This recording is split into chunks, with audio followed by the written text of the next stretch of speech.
പിണറായി വിജയനോട് ഇന്ത്യയിലെ മുഴുവൻ കമ്മ്യൂണിസ്റ്റുകാരോട് ഞങ്ങൾ പറയും, രാജ്യത്തിന്റെ ചവറ്റുകൊട്ടയിലേക്കാണ് അത് പോകാൻ പോകുന്നത്.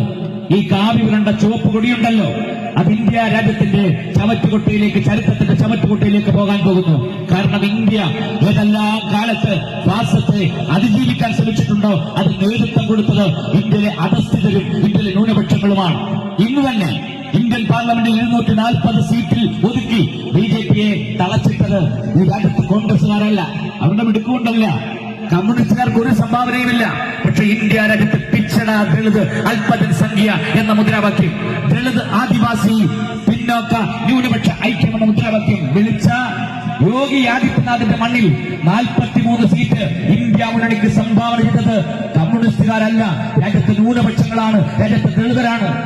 നാളെ ഇന്ത്യ നിർണയിക്കാൻ പോകുന്നത്, ഇന്ത്യയെ പുനഃസൃഷ്ടിക്കാൻ പോകുന്നത്, ഇന്ത്യയെ വരച്ചിടാൻ പോകുന്നത്, ഭാവി ഇന്ത്യയായി, ജനാധിപത്യ ഇന്ത്യയായി തിരിച്ചുപിടിക്കാൻ പോകുന്നത് ഈ സാമൂഹിക ജനാധിപത്യത്തിന്റെ ചാലക ശക്തിയായി മുന്നോട്ട് വരുന്ന ഒരു സോഷ്യൽ ഏജൻസി എന്ന നിലയിൽ, ഒരു മൂവ്മെന്റ് എന്ന നിലയിൽ, ഒരു പാർട്ടി എന്ന നിലയിൽ സോഷ്യൽ ഡെമോക്രാറ്റിക് പാർട്ടി ആയിരിക്കും. യാതൊരു തർക്കവുമില്ല. ഞങ്ങൾക്ക് പിന്നാലെ പാലക്കാട് തെരഞ്ഞെടുപ്പ് അവർ ചോദിക്കുന്നു, നിങ്ങളുടെ SDP വോട്ട് സ്വീകരിക്കുമോ? പക്ഷെ നിങ്ങൾ കണ്ടോണം, 2026 2015 മാസം കഴിയുമ്പോൾ കേരളത്തിൽ തെരഞ്ഞെടുപ്പാണ്.